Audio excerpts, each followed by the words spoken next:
Amigos televidentes, tengan ustedes muy buenos días. Gracias por acompañarnos en un programa más de noticias y entrevistas. Hoy nos acompaña Magali Orellana. Ella es asambleísta por Pachacuti y pertenece a la provincia de Orellana. Le hemos invitado para hablar de algunos temas muy importantes y de carácter nacional. Muy buenos días, gracias por acompañarnos.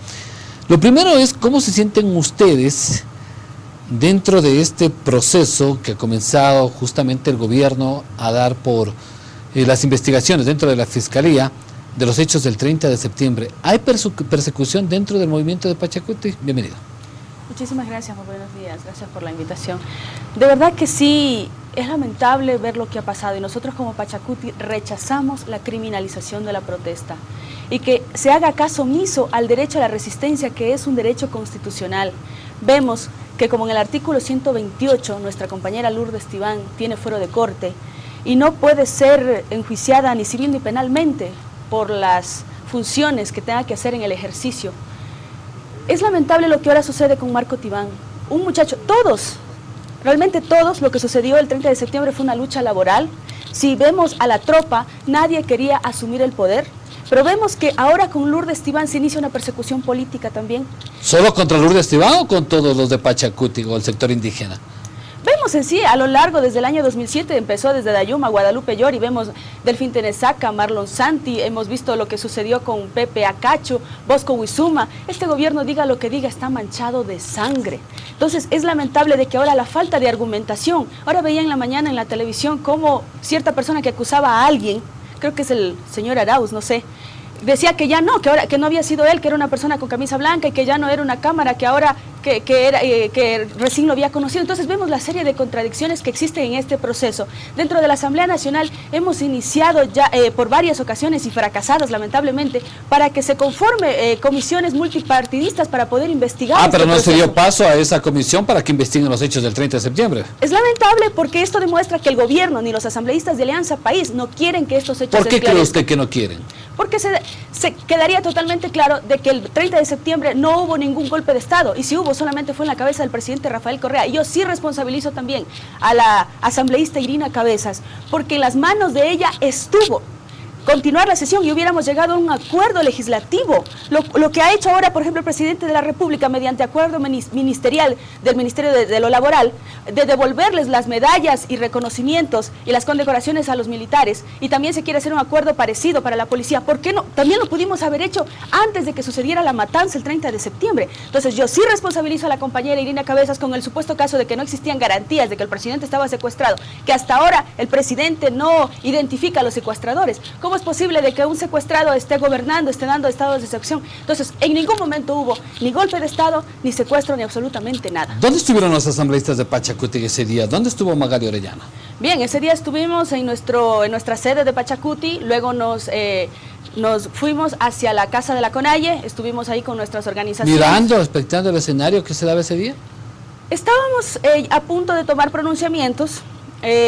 Había entre nosotros pues diversidad de opiniones. En ese aspecto pues salió el pronunciamiento de apoyar la democracia, no al gobierno de Rafael Correa, pero sí la democracia. Entonces posteriormente pues sí tuvimos nuestros continuos consensos, conciliaciones, y luego sí salimos a dar una nueva rueda de prensa donde prácticamente dejábamos en claro nuestra postura. ¿Qué le deja de lección, Magali, esos hechos del 30 de septiembre para usted, para la Asamblea y como ecuatorianos? Que yo creo que desde el régimen y todos los ecuatorianos y ecuatorianas debemos iniciar un proceso de conciliación.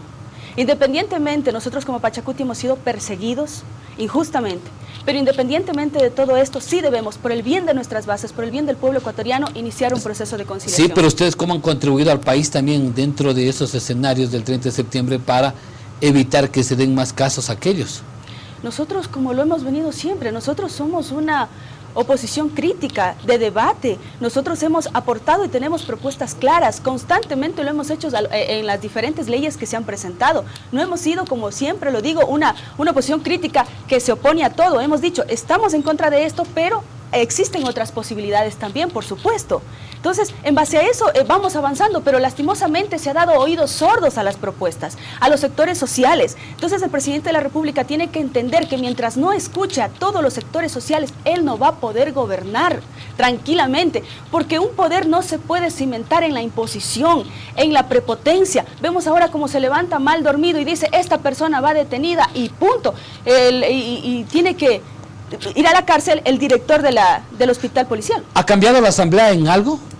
¿Ustedes, Alianza País, para poder confrontar y participar en leyes importantes? ¿O cómo sigue dándose el escenario de la Asamblea? ¿Como antes? ¿Lo mismo?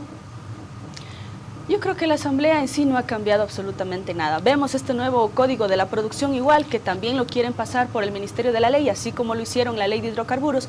Entonces, hasta ahora vemos que tienen un proyecto político que en realidad a veces pensaba, ¿qué será que no se dan cuenta lo que están perjudicando al país? Pero a veces creo que no es que no se dan cuenta que perjudican al país, sino que hay otros intereses escondidos de avanzar en un proyecto político que les permite eternizarse en el poder.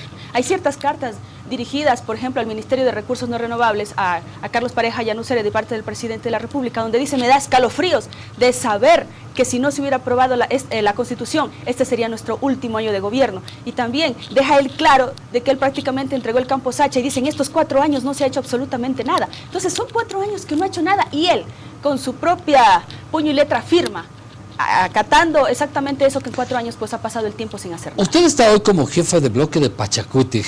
¿Qué giro piensa darle para llegar a esos diálogos conjuntamente con Alianza País o buscar ese vínculo de diálogo para sacar proyectos importantes? No es cuestión, como lo dije anteriormente, por el bien del país es momento de iniciar un proceso de conciliación. Pero no es cuestión de sentarnos a conversar. De parte de ustedes. Pero no es cuestión de sentarnos a conversar y punto. Tenemos que entender que, aunque sea vocera del bloque Pachacuti, nosotros tenemos atrás de nosotros un conglomerado, nuestras comunidades también. Y por supuesto, hay muchos puntos que tienen que ser superados. Hablemos de la criminalización de la protesta. Nosotros no nos podemos sentar a dialogar con el gobierno mientras está persiguiendo a más de 80 dirigentes indígenas. No podemos sentarnos a dialogar mientras no se toman en consideración las políticas públicas que nosotros hemos planteado en las leyes que son inconstitucionales hasta el momento. No podemos sentarnos a dialogar mientras exista represión, mientras exista violación a los derechos humanos. Es muy difícil mientras no se llegue a una conciliación, a un diálogo en base en estas condiciones. Pero hay esa oportunidad de ese diálogo que menciona usted. Siempre y cuando se den estas condiciones. ¿De qué depende? Le comento. Es importante que el presidente anteponga actitudes negativas y persecuciones en contra de nuestro movimiento. Ya lo hemos visto. ¿Y ustedes cómo ceder desde el otro lado?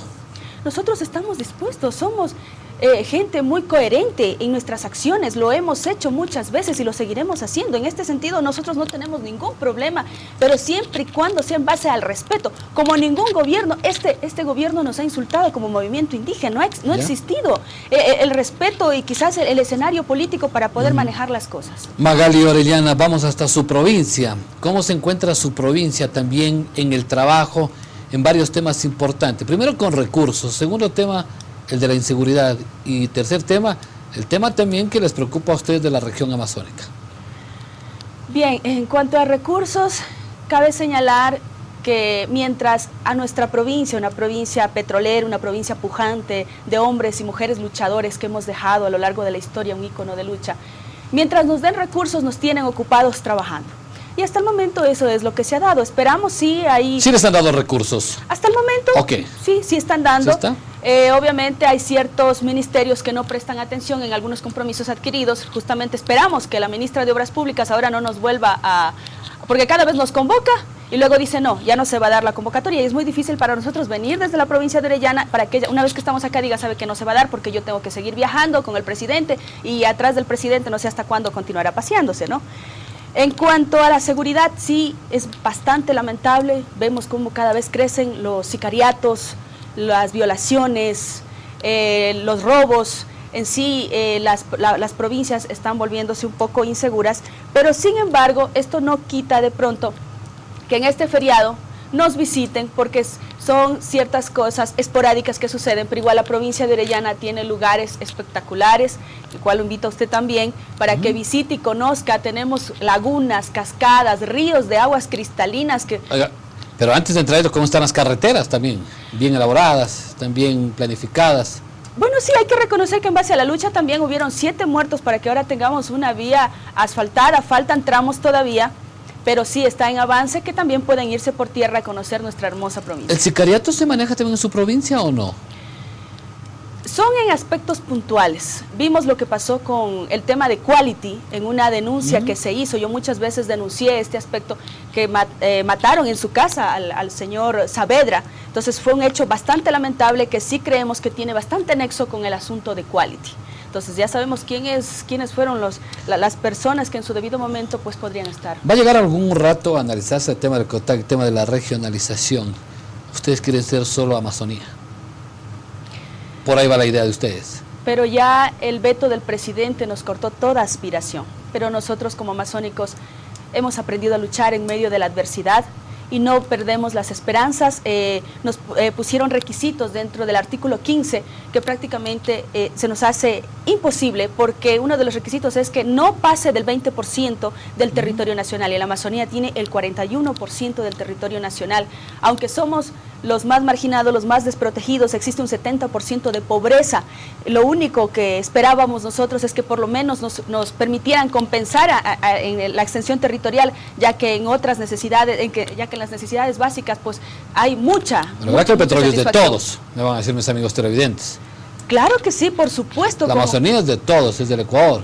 Exactamente, el petróleo es de todos, las minas es de todos, pero nosotros en nuestro afán queríamos tener nuestra región amazónica, conformarla como una región autónoma con la finalidad de que esto nos permita a nosotros avanzar y contribuir con nuestro desarrollo sin necesidad de tener, porque no había necesidad, porque hasta ahora hemos visto que el petróleo ha servido no solamente para la Amazonía, mejor dicho, para la Amazonía no ha servido para todo el país, y en base a eso es que nosotros queremos avanzar. Sí, dejamos en claro y rechazamos las posturas de que nos quieren imponer a nosotros como amazónicos, como separatistas. Ese no es el objetivo es mantenernos unidos con nuestra región en el avance de desarrollo, de una vida digna para nuestros habitantes.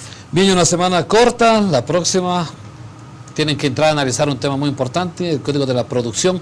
No hay tiempo, va porque va, o realmente sí hubo un análisis profundo.